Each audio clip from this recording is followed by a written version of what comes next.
In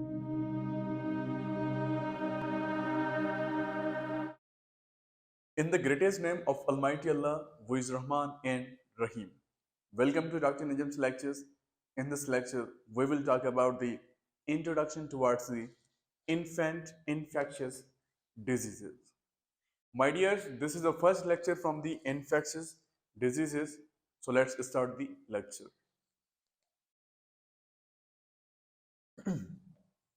My dears, as we know very well that the annual burden of the 10 million deaths of the children across the world under the 5 year, the large proportion is associated with the infectious diseases. हर साल की अगर हम counting देखें तो 10 million बच्चों की death होती है अक्रॉस द वर्ल्ड जिनकी एज 5 ईयर से कम है, और हर डेथ का एक पर्टिकुलर रीजन होता है। तो सबसे ज्यादा जो डेथ होती है इन्फेंट्स की वो बेसिकली होती है इन्फेक्शियस डिजीजेस की वजह से। तो आइए जानते हैं हम कि न्यूनेट्स की डेथ का कौन कौन सी इन्फेक्शियस डिजीज रीजन बनती हैं, और साथ में जो है ना जिसकी एज 5 ईयर से कम है उनका जो है ना कौन कौन सी इन्फेक्शियस डिजीज जो है ना कितनी डेथ काज करवाती है। ओके, सबसे पहले पहले हम बात करते हैं न्यूनेट्स की। हमें पता है कि different kind of the infectious diseases हैं हमारे इन्वायरमेंट के अंदर। सबसे पहले पहले हम बात करते हैं नमूनिया और सेप्सिस की वजह से। नमूनिया और सेप्सिस की वजह से 21% बच्चों की डेथ होती है अक्रॉस द वर्ल्ड, जो मैंने आपको 10 मिलियन डेथ्स बताई उनमें से। अगर हम बात करते हैं डायरिया की, 2% डेथ का रीजन होता है अक्रॉस द वर्ल्ड ये। अगर हम बात करते हैं एस्फैक्सिया की तो उसकी वजह से 22% बच्चों की डेथ होती है अक्रॉस द वर्ल्ड। अगर हम बात करते हैं मलेरिया की तो 9% बच्चों की डेथ होती है अक्रॉस द वर्ल्ड मलेरिया की वजह से। अगर हम बात करते हैं एड्स की तो एड्स की वजह से 2% बच्चों की डेथ होती है। वही अगर हम बात करते हैं इन सारी इन्फेक्शियस डिजीज को छोड़ के किसी और इन्फेक्शियस डिजीज भी हो सकती है या इन्वायरमेंटल फैक्टर्स भी हो सकते हैं, तो उसकी वजह से 27% न्यूनेट्स की डेथ होती है अक्रॉस द वर्ल्ड।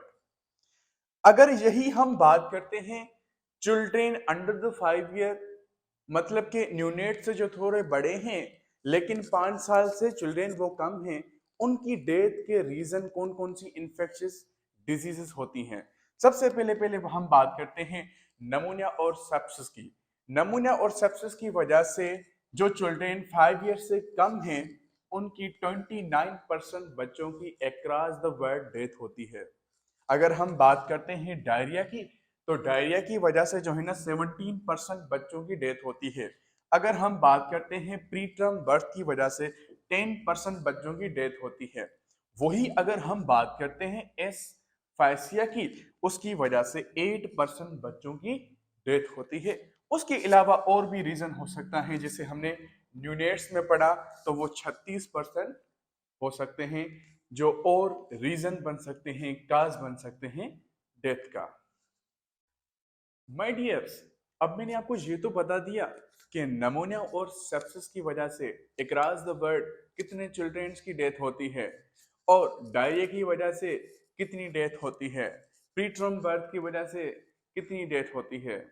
लेकिन अब हमें यह भी पता होना चाहिए कि आखिर कौन से काजेस हैं जिसकी वजह से इन बच्चों की डेथ हो रही है हमारे माहौल के अंदर। सबसे पहला पहला जो काज है वो है lake of the good environment. अगर किसी सोसाइटी के पास अच्छा इन्वायरमेंट नहीं होगा, गुड इन्वायरमेंट नहीं होगा, हर जगह पे गंदगी होगी, तो उस वजह से क्या होगा कि रिस्क फैक्टर्स बढ़ेंगे पैथोजेंस के। अब आपको यह भी पता होना चाहिए कि जो हमारे लिए गुड इन्वायरमेंट नहीं है वो पैथोजेंस के लिए क्या है, फेवरेबल इन्वायरमेंट है। अनक्लीन्ड इन्वायरमेंट जो है ना वो पैथोजेंस के लिए क्या है, फेवरेबल इन्वायरमेंट है। तो वो क्या करेंगे, उस पीरियड में आएंगे, रिस्क फैक्टर्स बढ़ाएंगे और आपके बच्चों के अंदर different kind of disease cause करवाएंगे। और उसके अलावा दूसरा है आपकी लेक ऑफ द एजुकेशन। अगर एक बंदे के पास एजुकेशन ही नहीं है कि लेट सपोज मुझे एक इन्फेक्शियस डिजीज हो गई है, इसका इतना इंक्यूबेशन पीरियड टाइम है, मुझे उस टाइम तक घर पे बैठना चाहिए ताकि ये जो मुझे डिजीज हो गई है मैं किसी और बंदे को ट्रांसफर ना कर सकूं, क्योंकि इन्फेक्शियस डिजीज ऐसी भी तो होती है ना जो एक पर्सन से दूसरे पर्सन में ट्रांसफर हो सकती हैं by normal contact, by sexual contact, by physical contact, उसकी वजह से भी होती हैं। तो एजुकेशन का होना भी एक लाजमी है, और उसके अलावा जो है ना सोशो इकोनॉमिक काजेस होते हैं। बेसिकली इन तीनों की वजह से क्या होता है, रिस्क फैक्टर्स बढ़ते हैं। ठीक है, अब जब रिस्क फैक्टर्स बढ़ेंगे तो जाहिर सी बात है बंदे को डिजीज होगी, आई मीन के चिल्ड्रेन्स को क्या होगी, डिजीज होगी, क्योंकि उनका एनवायरनमेंट ही अच्छा नहीं है जो उनको प्रोटेक्ट कर सके। हर तरफ बैक्टीरियाज हैं, वायरसेस हैं जो क्या करवा रहे हैं, डिजीज काज करवा रहे हैं। अब आपको पता होना चाहिए कि डिजीज होती, रिस्क फैक्टर्स बढ़ेंगे तो क्या होगी, डिजीज होगी या इंजरीज होगी।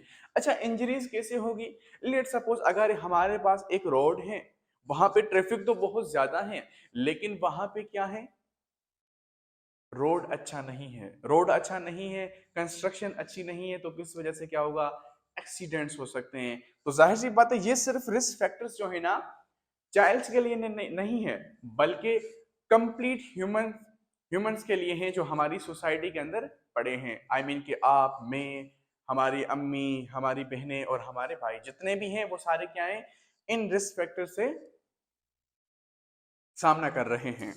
ओके, अब क्या होगा कि रिस्क फैक्टर्स बढ़ेंगे तो क्या होगा, डिजीज या इंजरीज बढ़ेंगी, डिजीज या इंजरीज बढ़ेंगी तो क्या होगा, बंदा डिसेबल भी हो सकता है, डिसेबिलिटी भी बढ़ेगी, या फंक्शनल लिमिटेशन हो सकती है। अब ये होगी तो जाहिर सी बात है बंदे की क्या हो जाएगी, डेथ हो जाएगी।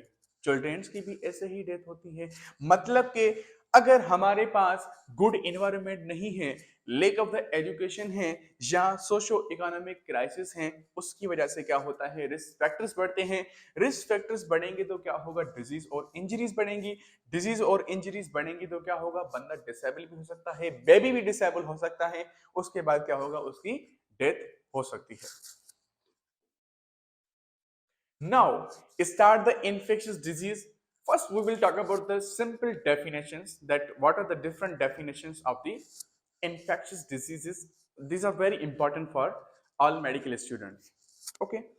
सबसे पहले पहले हम बात करते हैं डिजीज की कि आखिर ये डिजीज हैं क्या। क्या हम बात करते हैं डिजीज की? बेसिकली डिजीज क्या होती है? A disease is the pathological state और pathological condition of the body. Disease क्या है? Basically disease is the pathological pathological condition of body. Body की क्या है ये? पैथोलॉजिकल कंडीशन है। आइए हम जानते हैं, सबसे पहले पहले हमें पता होना चाहिए this is considered to be the cell. ठीक है, ये क्या है? सेल है। सेल के अंदर हमें पता है ये न्यूक्लियस है, उसके अलावा डिफरेंट ऑर्गेनेल्स होते हैं जैसे कि माइटोकॉन्ड्रिया, जैसे कि गोल्जी बॉडीज, डिफरेंट ऑर्गेनेल्स जो है ना सेल्स की बॉडी के अंदर मौजूद होते हैं। लाइकवाइज सेम अगर हम ह्यूमन की बात करें तो हमारी ह्यूमन की बॉडी के अंदर लंग्स हैं, हार्ट है, किडनीज हैं, ये क्या कर रहे हैं? डिफरेंट फंक्शन हमारी बॉडी के अंदर कर रहे हैं। होता क्या है, this is a normal physiology. अगर हार्ट अपने काम बिल्कुल कर रही है, पंपिंग कर रही है, तो वो क्या है? Physiology of the heart, normal function of the heart. जब ये नॉर्मल फिजियोलॉजी डिस्टर्ब होती है तो क्या होता है? पैथोलॉजिकल स्टेट काज होती है।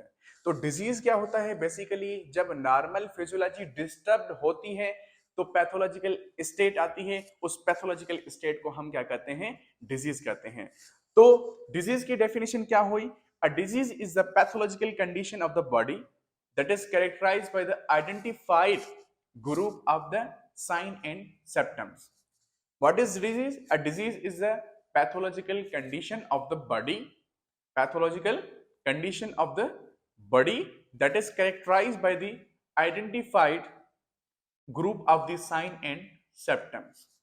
ओके, अब हम बात करते हैं इन्फेक्शियस डिजीज की। अब देखिए, डिजीज का तो आपको पता चल गया कि डिजीज क्या होती है। अब हमें पता होना चाहिए कि इन्फेक्शियस का क्या मीनिंग होती है। Basically infectious means a disease which is being caused by the infectious agents. Caused by, मैं यहां पे लिखूं a disease which is being caused by the infectious agent. Infectious agents.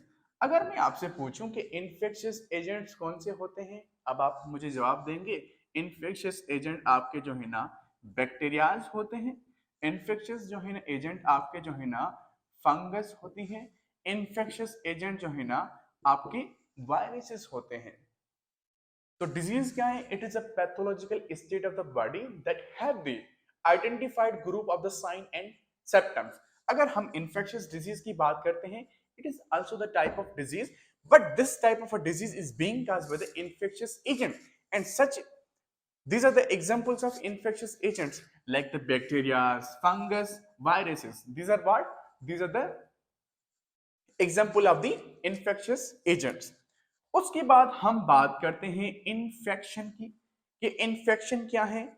Basically infection हम उस कंडीशन को बोलते हैं, उस स्टेट को बोलते हैं, it occurs when the infect agent enters into the body. It occurs when the infectious agent enters into the body and begins to reproduce, and that may or may not lead to the disease. Okay, let suppose मैं आपको यहां पे समझाता हूं। सबसे पहले पहले ये मिटाते हैं। Okay, infection. अब जानते हैं हम इन्फेक्शन के मुतल्लिक के इन्फेक्शन है क्या। बेसिकली इन्फेक्शन क्या है? It occurs it occurs when infectious agents enters into the body, enters into body। ठीक है, इन्फेक्शन बेसिकली क्या है? ये एक स्टेट है जिसकी वजह से क्या होता है कि एक इन्फेक्शियस एजेंट बॉडी के अंदर इंटर हो एंड बिगिंस टू रिप्रोड्यूस। ये लाजमी लिखना है, and sorry and sorry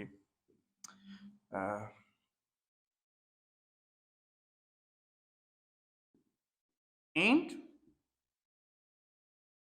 begins to reproduce। okay, infection basically क्या है? it occurs when the infectious agents enters into the body and begins to reproduce।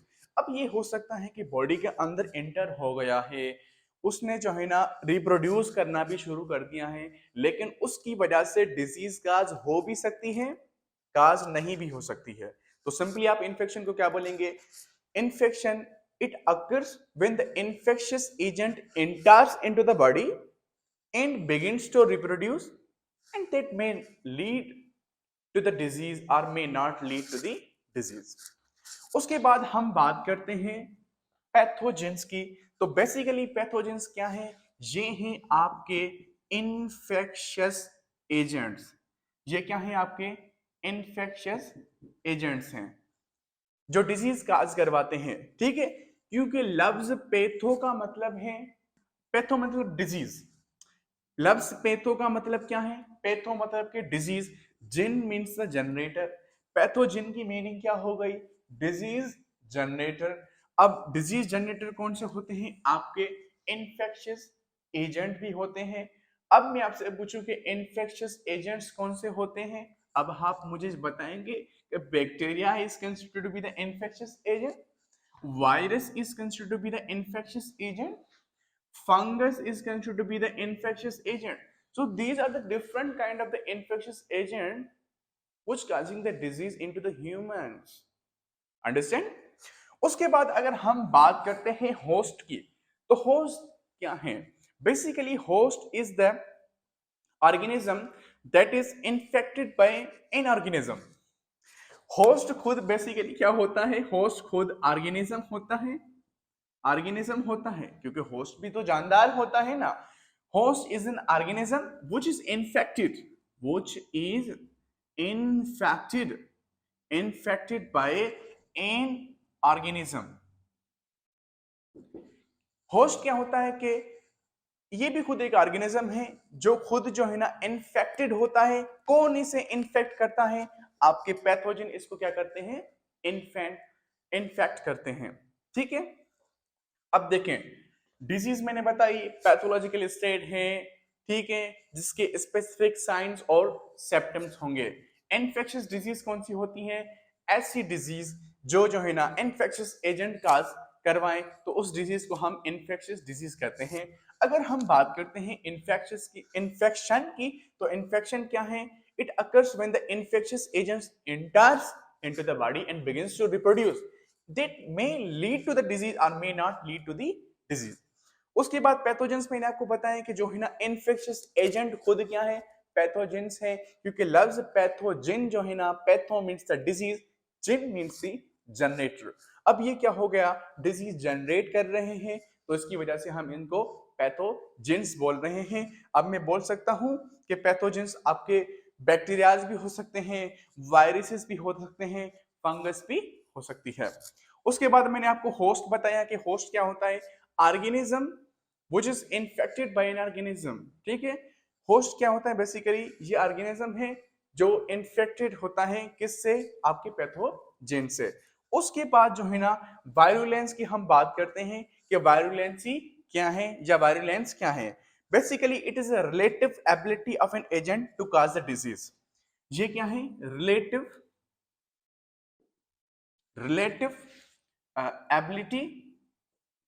Ability of pathogen to cause disease.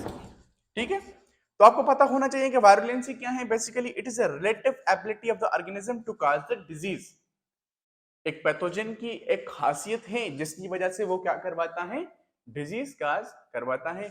तो ये general introduction है आपकी infectious disease का। आपको पता होना चाहिए कि डिजीज खुद क्या है, इन्फेक्शियस डिजीज क्या है, इन्फेक्शन क्या है, पैथोजन क्या है, होस्ट क्या है, वायरुलेंस क्या है। समझ में आ गई बात? Now move to the next. Okay, आपके सामने एक बहुत अच्छा पोस्टुलेट रखा है जिसका नाम है कोट्स पोस्टुलेट। ओके, बेसिकली इसकी 4 इंपॉर्टेंट पॉइंट हैं जो हमें और आपको आनी चाहिए।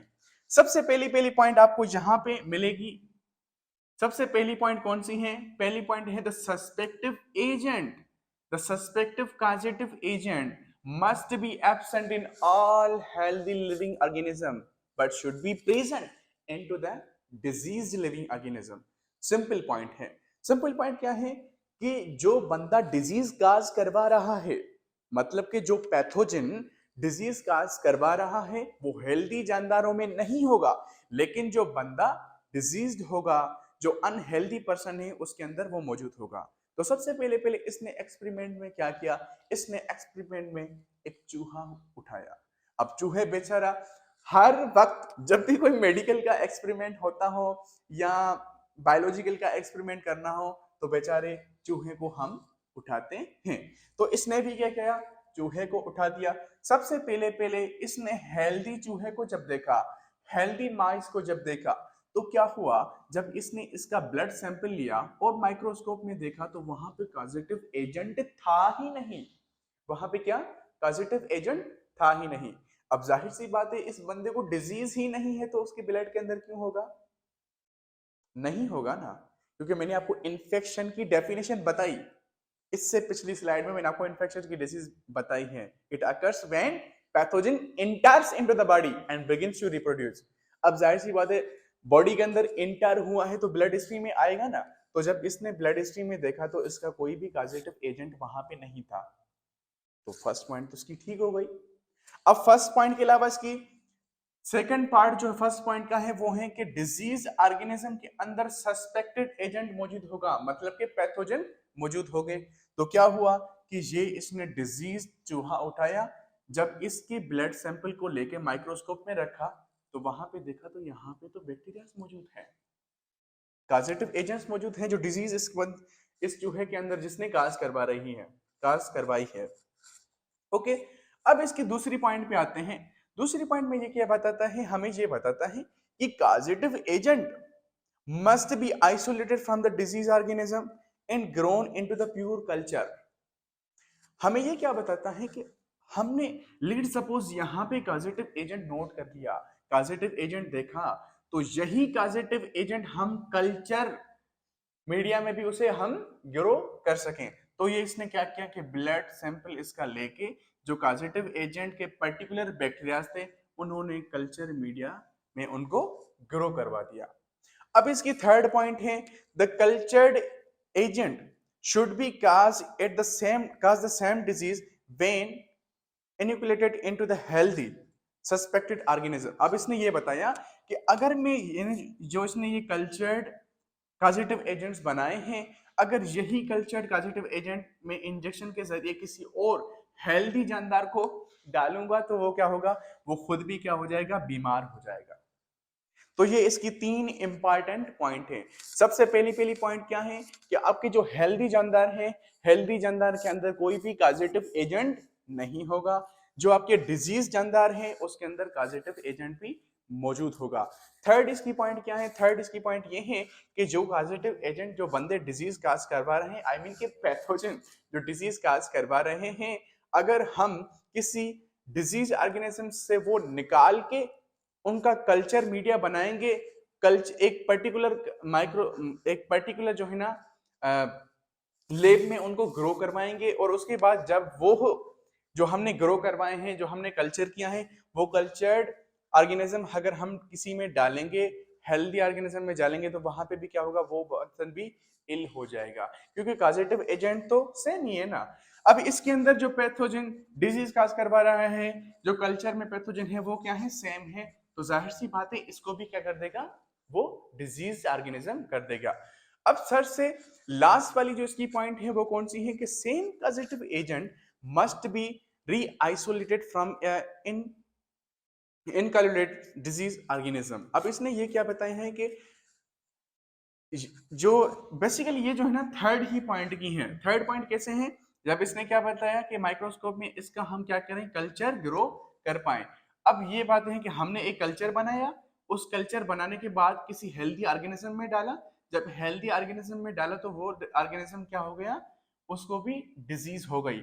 फिर से ही हम जो है ना ये कल्चर उसी में से बना पाए, और वो कल्चर फिर से किसी हेल्दी जानदार को क्या करें, डिजीज काज करवाएं, तो इसको हम कहते हैं कोर्स पास्चुलेट। तो इसकी कितनी इंपॉर्टेंट पॉइंट्स हैं, इसकी बेसिकली 4 इंपॉर्टेंट पॉइंट्स हैं जो मैंने आपसे शेयर की हैं। तो बढ़ते हैं आगे। अब हम बात करते हैं कम्युनिकेबल डिजीजेस की। बेसिकली इन डिजीज को सिंपल लैंग्वेज में कैसे बोलेंगे, these require medium to transport, medium to transport, उसको हम क्या कहते हैं, कम्युनिकेबल डिजीज कहते हैं। तो सबसे पहले हम बात करते हैं होस्ट की, कि होस्ट क्या होता है। बेसिकली होस्ट क्या होता है, इट इज इन्फेक्टेड पर्सन। क्या होता है, इन्फेक्टेड पर्सन। तो होस्ट क्या होता है आपका, इन्फेक्टेड पर्सन होता है।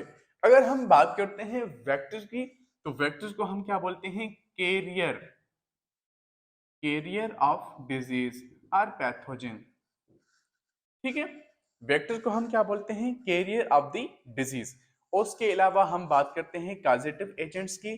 तो कॉजेटिव एजेंट्स कौन से होते हैं, कॉजेटिव एजेंट्स कौन से होते हैं, कॉजेटिव एजेंट बेसिकली आपके क्या होते हैं, जर्म्स होते हैं, जो कि क्या होते हैं, आपके वायरसेस भी हो सकते हैं, बैक्टीरियाज भी हो सकता है, और उसके अलावा जो है ना आपकी फंगस भी हो सकती है, उसके अलावा प्रोटोजोआन्स भी हो सकते हैं, जो आपके अंदर डिजीज काज करवाते हैं। तो ये तीन चीजें आपने पढ़ ली कि होस्ट क्या होता है, इन्फेक्टेड पर्सन होता है, वेक्टर क्या होता है, कैरियर ऑफ द डिजीज होता है, कॉजेटिव एजेंट क्या होता है, ये जर्म्स होते हैं, वो आपके वायरसेस भी हो सकता है, बैक्टीरियाज भी हो सकते हैं, और आपकी फंगस या प्रोटोजोआन्स भी हो सकते हैं। समझ में आ गई बात। उसके बाद हम बात करते हैं 5 मेजर क्लासिफिकेशन की। डिजीज की हम 5 इंपॉर्टेंट क्लासिफिकेशन पढ़ते हैं जो हमें आनी चाहिए। सबसे पहले है अक्यूट डिजीज। ठीक है। अक्यूट डिजीज हम उन डिजीज को बोलते हैं जिनको हम क्यूर कर सकें विद इन द डेज। क्या मैं यहां पे लिख सकता हूं क्यूरेबल विद इन डेज? ऐसी डिजीज जिसको हम ठीक कर सकें कुछ दिनों में, तो उसको हम क्या बोलेंगे? अक्यूट डिजीज बोलेंगे। ठीक है, अक्यूट डिजीज बोलेंगे। लेट सपोज मैं आपको एग्जांपल देता हूं, इन्फ्लुएंजा। इन्फ्लुएंजा या सिंपली आप उसको बोल सकते हैं फ्लू। ठीक है, तो अक्यूट डिजीज का एग्जांपल क्या है? इन्फ्लुएंजा है, क्योंकि इसको हम पर्टिकुलर दिनों में ठीक कर सकते हैं। ऐसी डिजीज जो कुछ दिनों में ठीक हो पाए उसको हम क्या बोलेंगे? अक्यूट डिजीज बोलेंगे। सेम हम बात करते हैं क्रोनिक डिजीज की। तो बेसिकली क्रोनिक डिजीज क्या होती है? Last for month. ऐसी डिजीज जो महीने चलें, कुछ महीनों तक चलें या महीनों पे महीने चलें, उसको हम क्या बोलते हैं? क्रोनिक डिजीज बोलते हैं। मतलब कि ये शॉर्ट टाइम है, ये क्या है? लॉन्ग टाइम है। अगर मैं बात करूं क्रोनिक डिजीज की एग्जांपल की, तो वो है आपकी डायबिटीज मेलिटस। ठीक है, तो ये क्या है? आपकी क्रोनिक डिजीज है।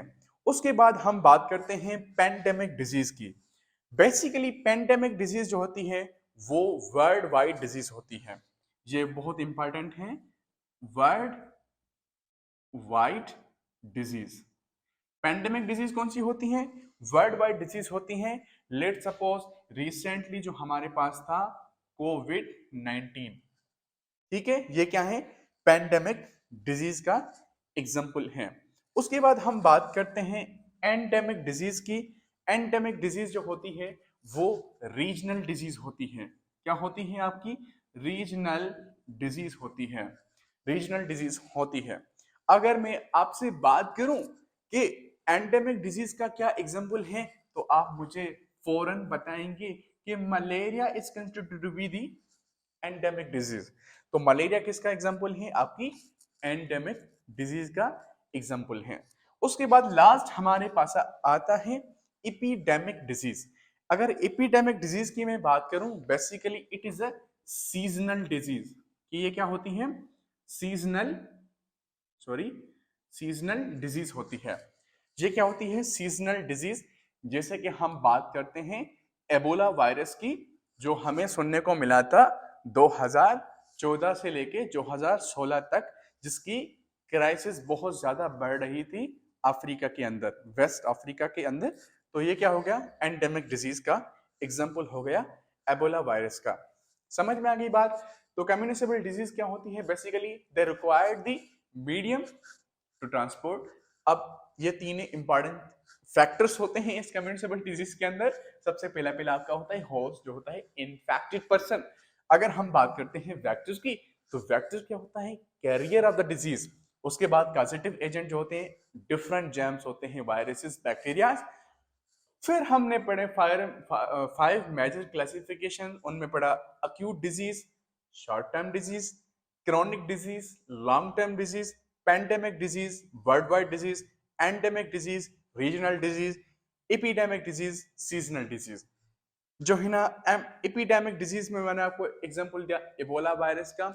उसके अलावा एंडेमिक में मैंने एग्जांपल दिया आपको मलेरिया का। पेंडेमिक में मैंने आपको एग्जांपल दिया कोविड 19 का। और साथ में क्रोनिक में मैंने आपको डायबिटीज मेलिटस का एग्जांपल दिया। और उसके अलावा अक्यूट में मैंने आपको एग्जांपल कौन सा दिया? आपको इन्फ्लुएंजा या फ्लू का एग्जांपल दिया। बढ़ते हैं आगे। अब ये देखें, these are the some major infectious agent जो हमारी बेबीज के अंदर या कंप्लीट ह्यूमन बॉडी के अंदर क्या करते हैं? ये डिजीज काज करवाते हैं। सबसे पहले पहले हम बात करते हैं बैक्टीरियाज की, फिर उसके बाद हम बात करते हैं वायरसेस की, फिर हम बात करेंगे फंजाई की, फिर प्रोटोजोआन्स की, फिर हेलमिंथेस की या पैरासाइट्स की। आइए देखते हैं कि ये कौन कौन सी डिजीज आपकी बॉडी के अंदर काज करवाते हैं और इनके काजेटिव एजेंट्स भी कौन कौन से हैं। सबसे पहले पहले अगर हम बात करते हैं ट्यूबरक्लोसिस की। ट्यूबरक्लोसिस हमारी बॉडी के अंदर कौन काज करवाता है, या इन्फेंट की बॉडी के अंदर कौन काज करवाता है? Mycobacterium tuberculosis. मैं लिखूंगा नहीं क्योंकि बहुत सारे हैं, तो ज़बानी आपको बताता जाता हूँ कि जो है ना कौन कौन ये चीजें काज करवाता है। तो ट्यूबरक्लोसिस कौन काज करवाता है? Mycobacterium tuberculosis. और उसके अलावा अगर हम नमूनिया की बात करते हैं तो नमूनिया हमारी बॉडी के अंदर कौन काज करवाता है, या इन्फेंट की बॉडी के अंदर कौन काज करवाता है? आपके स्ट्रेप्टोकोकस नमूनाए। अगर हम बात करते हैं streptococcal infections, basically streptococcal infection जो होती हैं हमारी बॉडी के अंदर वो स्ट्रेप्टोकोकस पायोजिन काज करवाते हैं। स्पेक्टो स्ट्रेप्टोकोकस पायोजिन्स काज करवाते हैं, स्पेशली ग्रुप ए स्ट्रेप्टोकोकस काज करवाते हैं हमारी बॉडी के अंदर ये इन्फेक्शंस। उसके बाद हम बात करते हैं गिनोरिया की। तो गिनोरिया हमारी बॉडी के अंदर जो काज करवाता है वो निसेरिया गिनोराई काज करवाता है। उसके बाद अगर हम बात करते हैं स्कारलेट फीवर की, स्कारलेट फीवर जो है ना हमारी बॉडी के अंदर भी ग्रुप ए स्ट्रेप्टोकोकस काज करवाते हैं। उसके बाद अगर हम बात करते हैं टेटानस की, तो टेटानस हमारी बॉडी के अंदर कौन काज करवाता है? Clostridium tetani. क्लोस्ट्रिडियम टेटानी हमारी बॉडी के अंदर टेटानस काज करवाता है। उसके बाद अगर हम बात करते हैं डिप्थेरिया की, तो डिप्थेरिया हमारी बॉडी के अंदर कौन काज करवाता है? बेसिकली काज करवाता है कोराइनी बैक्टीरियम डिप्थेरी। कोराइनी बैक्टीरियम डिप्थेरी काज करवाता है हमारी बॉडी के अंदर डिप्थेरिया। उसके बाद अगर हम बात करते हैं पार्टियोसिस की, तो पार्टियोसिस हमारी बॉडी के अंदर कौन काज करवाता है? पार्टियोसिस हमारी बॉडी के अंदर कौन कौन काज करवाता है? बॉडीटीला पैटियालिस। हाँ, पार्टियोसिस, बॉडीटीला पार्टियोसिस हमारी बॉडी के अंदर पार्टियोसिस काज करवाता है। उसके बाद अगर हम बात करते हैं बेबोनिक प्लग की, तो बेबोनिक प्लग जो है ना हमारी बॉडी के अंदर कौन काज करवाता है? जस्टिनिया पेस्टिस काज करवाती है बेबोनिया प्लग। उसके बाद हम आते हैं वायरसेस पे, कि वायरसेस कौन कौन सी हमारी बॉडी के अंदर इन्फेक्शन काज करवाते हैं। सबसे पहले पहले हम बात करते हैं एड्स और HIV। तो ये दोनों कौन कौन काज करवाता है? आपके HIV वायरस काज करवाता है, जिसको हम बोलते हैं ह्यूमन अमीनो डिफिशियंसी वायरस। उसके बाद हम बात करते हैं इन्फ्लुएंजा की, जो मैंने आपको एग्जाम्पल दिया पिछली स्लाइड में। तो इन्फ्लुएंजा कौन काज करवाता है? इन्फ्लुएंजा वायरस काज करवाता है इन्फ्लुएंजा आपकी। तो इन्फ्लुएंजा वायरस के टाइप्स कितने होते हैं आपको पता होना चाहिए। इन्फ्लुएंजा वायरस जो इन्फ्लुएंजा काज करवाते हैं उनके 3 टाइप्स होते हैं, बेसिकली A, B, C। तो ये जो इन्फ्लुएंजा काज करवाते हैं। और उसके अलावा हमें पता होना चाहिए कि हर्पेस, तो हर्पेस बेसिकली यहाँ पे 2 एग्जांपल मैंने लिखे हैं, हर्पेस सिंप्लेक्स और हम हर्पेस ज़ुस्टर। ठीक है, जो हर्पेस सिंप्लेक्स होती है वो काज कौन करवाता है? आपका हर्पेस सिंप्लेक्स वायरस काज करवाता है, जिसको हम सिंपली बोलते हैं HSV, हर्पेस सिंप्लेक्स वायरस। और उसके अलावा जो है ना ज़ुस्टर जो काज करवाता है वो बेसिकली वर्सीला ज़ुस्टर वायरस काज करवाता है, VZV हम उसे बोलते हैं। उसके बाद अगर हम बात करते हैं हेपाटाइटिस की, तो हेपाटाइटिस कौन काज करवाता है? आपके हेपाटाइटिस वायरस। अब हेपाटाइटिस ए वायरस भी होता है, हेपाटाइटिस बी वायरस भी होता है, हेपाटाइटिस सी वायरस भी होता है, जो डिफरेंट डिफरेंट हेपाटाइटिस हमारी बॉडी के अंदर क्या करवाते हैं? काज करवाते हैं। उसके अलावा अगर हम बात करते हैं कॉमन कोल्ड की, तो कॉमन कोल्ड हमारी बॉडी के अंदर कौन काज करवाता है? कोरोना वायरस भी करवा सकता है, और उसके अलावा जो है ना रीनो वायरस भी हमारी बॉडी के अंदर कॉमन कोल्ड करवा सकते हैं। उसके बाद अगर मैं बात करूं पोलियोमाइलिटिस की, तो पोलियोमाइलिटिस कौन काज करवाता है हमारी बॉडी के अंदर? पोलियो वायरस काज करवाता है। सेम आपको यहाँ पे ये भी पता होना चाहिए कि पोलियो वायरसेस की भी 3 टाइप्स होते हैं, 1, 2 एंड 3। समझ में आ गई बात? उसके बाद हम बढ़ते हैं आपकी मीजल्स और मम्स और रुबीला की। मीजल्स जो काज करवाता है वो बेसिकली आपका मीजल वायरस काज करवाता है। मम्स जो काज करवाता है वो आपका मम्स वायरस काज करवाता है। और आपकी रुबीला जो होती है वो कौन काज करवाता है? आपका रुबीला वायरस काज करवाता है। और उसके बाद हम बात करते हैं इन्फेक्शियस मोनोन्यूक्लियासिस।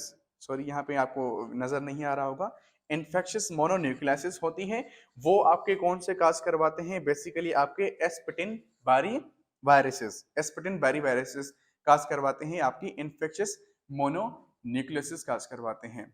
उसके अलावा अगर हम बात करते हैं फंजाई की, कि हमारी बॉडी के अंदर कैंडाइडस हमने एक एग्जांपल उठाया हुआ है, तो कैंडाइडस हमारी बॉडी के अंदर कौन काज करवाता है, बेसिकली कैंडाइडा अल्बेनियंस काज करवाते हैं आपकी कैंडाइडा। और उसके अलावा और भी स्पीशीज होती हैं कैंडाइडा की जो क्या ये कैंडाइडस काज करवाती हैं।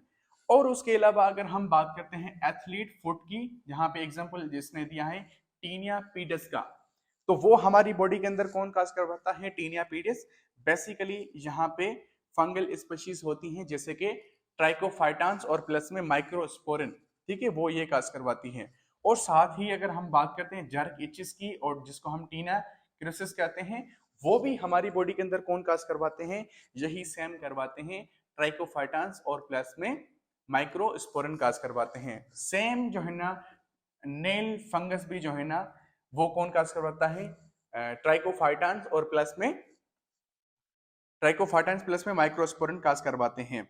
और उसके अलावा जो रिंग वॉर्म है वो भी कौन काज करवाता है, वो भी ट्राइकोफाइटान्स और प्लस में ट्राइकोफाइटान्स और माइक्रोस्पोरिन काज करवाते हैं।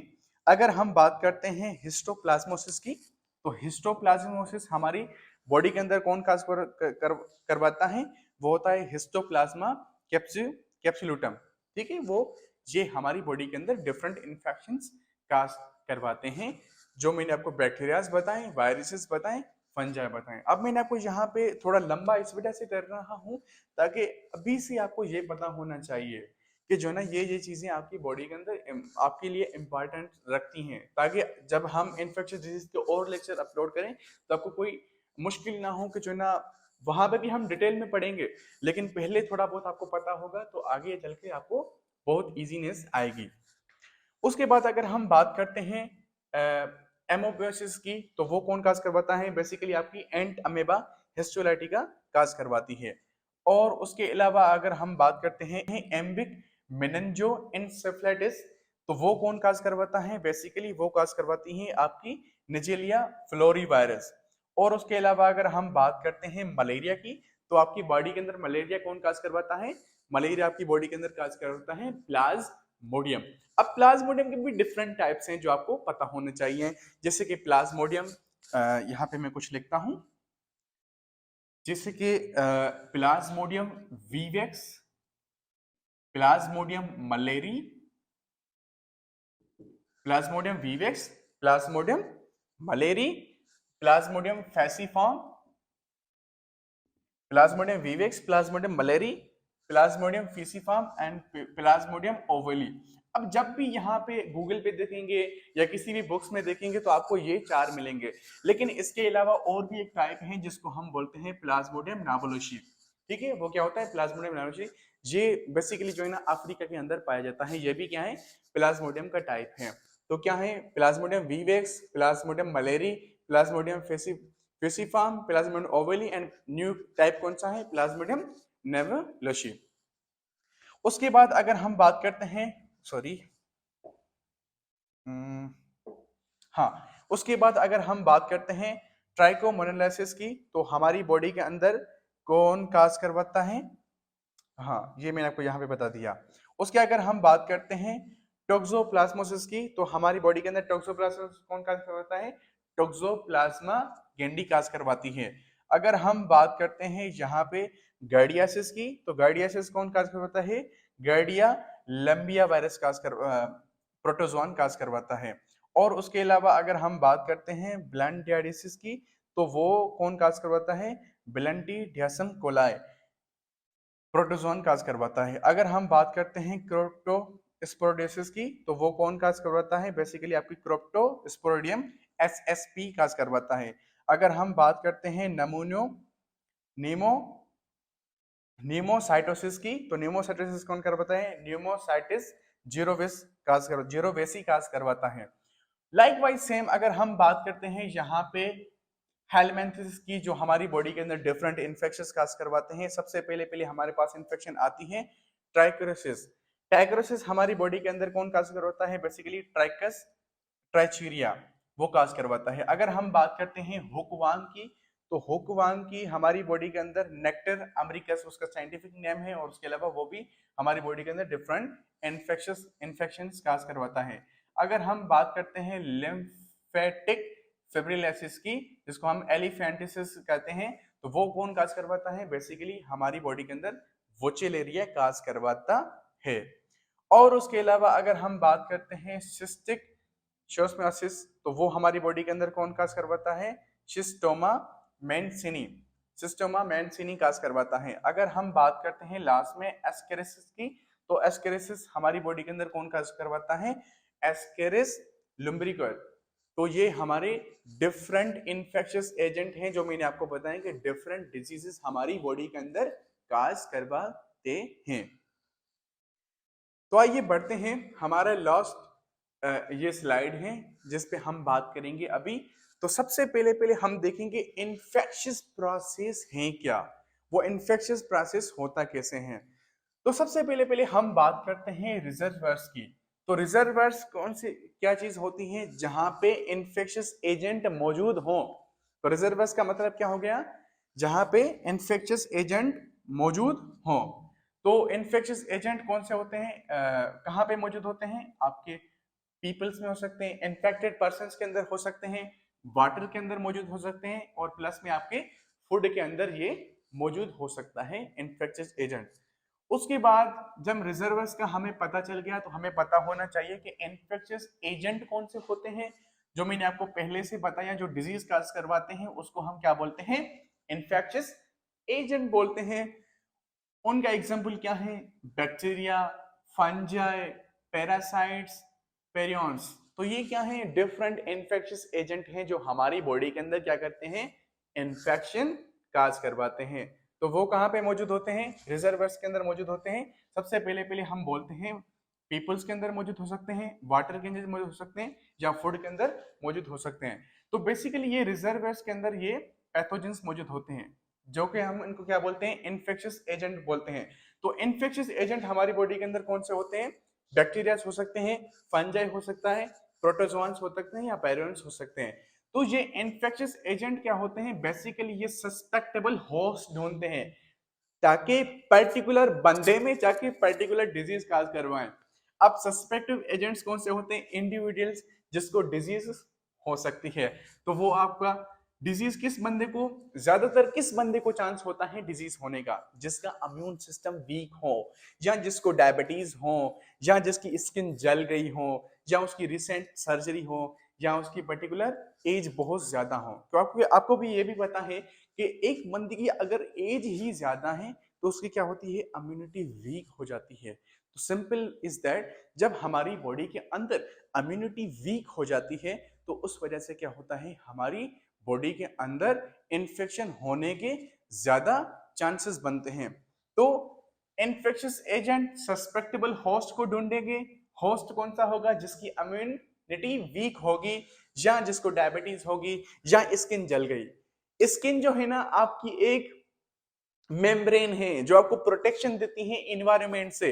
मैं कह सकता हूं skin is considered to be the septa, क्योंकि ये दो इन्वायरमेंट के जुदा कर रही है। एक होता है हमारी बॉडी के इंटरनल इन्वायरमेंट, दूसरा होता है एक्सटर्नल इन्वायरमेंट। तो ये स्किन दोनों इन्वायरमेंट को सेप्टा, दोनों इन्वायरमेंट को जुदा कर रही है, तो इस वजह से मैं इसको सेप्टा भी कह सकता हूं। तो सस्पेक्टिव होस्ट के अंदर जो है ना, जब सस्पेक्टिव होस्ट उनको मिल जाएगा तो वो क्या करेंगे? पर्टिकुलर एंट्री करेंगे, जिसको हम बोलते हैं पोर्टल्स ऑफ द एंट्री।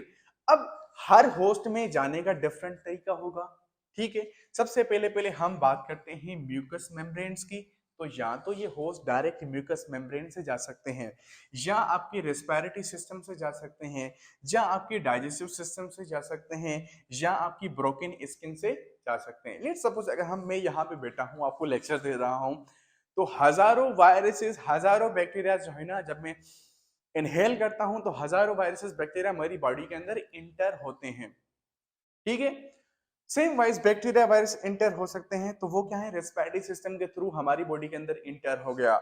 या हमारी बॉडी के अंदर जब हम खाना खाते हैं खाना खाने के वक्त भी जो है ना हमारी बॉडी के अंदर इंटर हो सकता है। So this is called through the digestive system.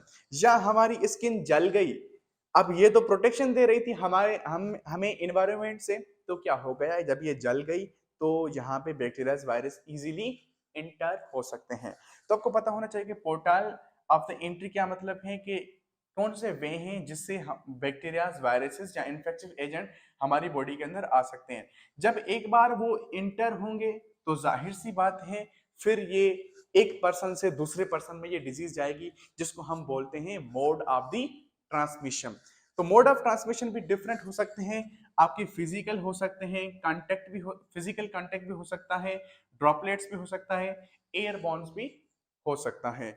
Physical contact भी हो सकता है, सेक्सुअल कांटेक्ट भी हो सकता है। जैसे हमें पता है कि एचआईवी और एड्स जो है ना वो सेक्सुअल कांटेक्ट से बढ़ती है। और डिफरेंट डिजीजेस हैं, डिफरेंट इन्फेक्शियस एजेंट हैं, उनकी अलग अलग से खासियत है कि वो कैसे जो है ना एक पर्सन से दूसरे पर्सन में जाते हैं।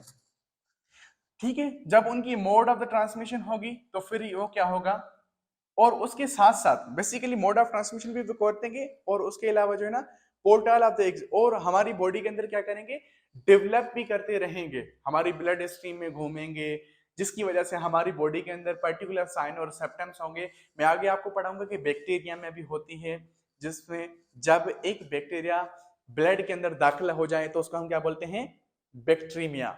हम आगे वो पढ़ेंगे, लेकिन यहाँ भी आपको ये पता होना चाहिए कि जैसे ये ट्रांसफर भी होते रहते हैं एक पर्सन से दूसरे पर्सन में, और साथ हमारी बॉडी के अंदर पर्टिकुलर ये अपने जनरेशन बढ़ाते भी रहते हैं। ठीक है, अब यह से बात है, अब हमारी बॉडी के अंदर हर दफा तो नहीं रहेगा ना, कभी कभी इस बॉडी से निकलना भी इसको पड़ेगा, तो उसको हम बोलते हैं पोर्टल ऑफ द एग्जिट। तो एग्जिट पोर्टल कौन सा है आपका, या तो ब्लड सीक्रेशंस हो सकती हैं, या आपकी एक्सक्रिएशंस हो सकती हैं, या आपकी स्किन हो सकती है। कभी कभी क्या होता है कि हमारी स्किन पे जो है ना पस की जो है ना पर्टिकुलर सिस्ट बन जाती है। ठीक है, तो वो उस बेसिकली पस क्या होती है, वो पस जो है ना, हाँ, उसमें बैक्टीरियाज और वायरसेस होते हैं, उनके निकलने का ये तरीका है, या तो वो किससे निकलेंगे, ब्लड सीक्रेशन के थ्रू निकल सकते हैं, एस्क्रिएशन के थ्रू निकल सकते हैं, या स्किन के थ्रू निकल सकते हैं। So this is all about the first lecture of the infectious disease. I hope you enjoyed. Thank you so much for watching.